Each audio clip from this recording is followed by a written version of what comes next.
ناظرین، اللہ کے پیارے رسول صلی اللہ تعالی علیہ وسلم کے پیارے تابعی حضرت اویس قرنی رضی اللہ تعالی عنہ کی مبارک زندگی پر بننے والی ویڈیو سیریز کا یہ دوسرا اور آخری پارٹ ہے۔ پہلے پارٹ میں ہم نے کیا سنا وہ میں آپ کو مختصر لفظوں میں بتا دیتا ہوں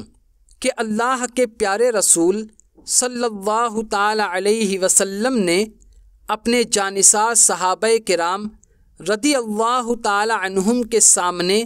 حضرت اویس قرنی رضی اللہ تعالی عنہ کی تعریف بیان فرمائی اور آپ نے ارشاد فرمایا کہ عمر اور علی کی ملاقات ان سے ہوگی۔ جب حضرت عمر فاروق اعظم اور حضرت مولا علی مشکل کشا شیر خدا رضی اللہ تعالی عنہما کی ان سے ملاقات ہوئی تو حضرت عمر نے آپ کو حضور علیہ الصلاۃ والتسلیم کا پیغام سنایا اور حضور صلی اللہ تعالی علیہ وسلم کا مبارک لباس دے کر امت مصطفیٰ صلی اللہ تعالی علیہ وسلم کی مغفرت کے لیے دعا کرنے کو کہا تو حضرت اویس قرنی نے امت مصطفیٰ صلی اللہ علیہ وسلم کے لیے دعا فرمائی۔ اب آپ اس کے آگے سنیے۔ اس کے بعد آپ نے اللہ کے پیارے رسول صلی اللہ تعالی علیہ وسلم کا بھیجا ہوا لباس پہن لیا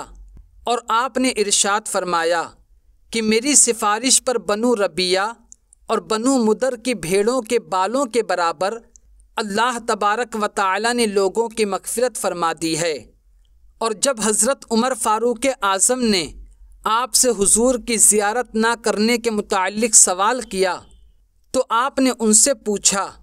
کہ اگر آپ دیدار نبی سے مشرف ہوئے ہیں تو بتائیے کہ حضور صلی اللہ تعالی علیہ وسلم کے ابرو کشادہ تھے یا گھنے، لیکن دونوں صحابہ کرام خاموش رہے۔ حضرت اویس قرنی نے فرمایا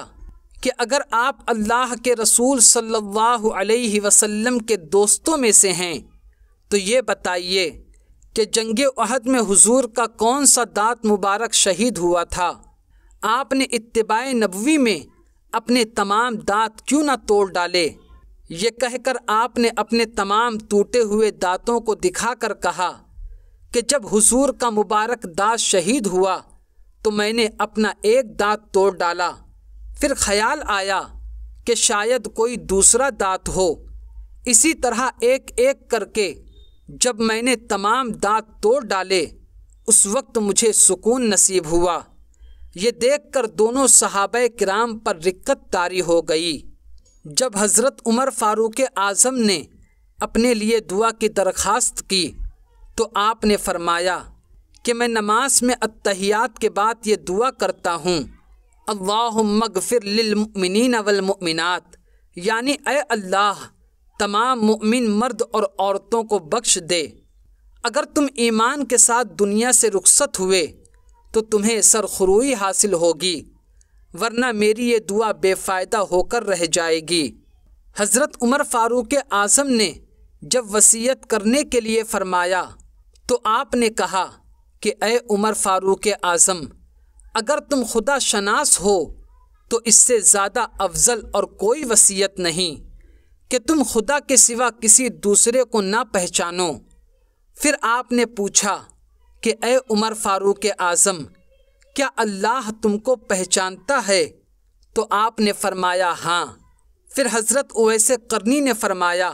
کہ بس خدا کے علاوہ تمہیں کوئی نہ پہچانے، یہی تمہارے لیے افضل ہے۔ حضرت عمر فاروق اعظم نے خواہش ظاہر کی کہ آپ کچھ دیر اسی جگہ قیام فرمائیں، میں آپ کے لیے کچھ لے کر آتا ہوں۔ تو آپ نے اپنی جیب سے 2 درہم نکال کر دکھاتے ہوئے کہا کہ یہ اونٹ چرانے کا معاوضہ ہے، اگر آپ اس بات کی ضمانت دیں کہ یہ 2 درہم خرچ ہونے سے پہلے میری موت نہیں آئے گی تو یقیناً آپ کا جو جی چاہے عنایت فرما دیں، ورنہ یہ 2 درہم میرے لیے کافی ہیں۔ پھر آپ نے ارشاد فرمایا کہ یہاں تک پہنچنے میں آپ حضرات کو جو تکلیف ہوئی اس کے لیے میں معافی چاہتا ہوں، اور اب آپ دونوں حضرات یہاں سے تشریف لے جائیں کیونکہ قیامت کا وقت قریب ہے اور میں آخرت کی فکر میں لگا ہوا ہوں۔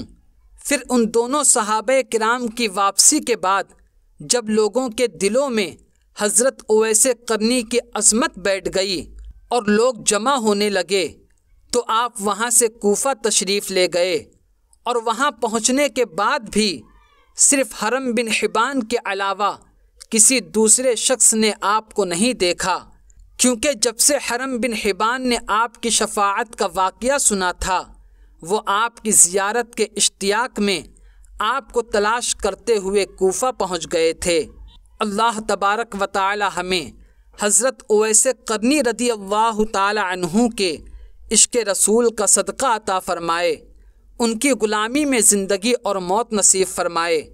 ناظرین، اس کا پہلا پارٹ آپ کو ہمارے چینل پر مل جائے گا، تو آج کی ویڈیو میں صرف اتنا ہی۔ ویڈیو کو ضرور لائک کریں، اپنے دوستوں کے ساتھ شیئر کریں اور ہمارا چینل شفا نیٹ ورک ضرور سبسکرائب کریں۔ السلام علیکم۔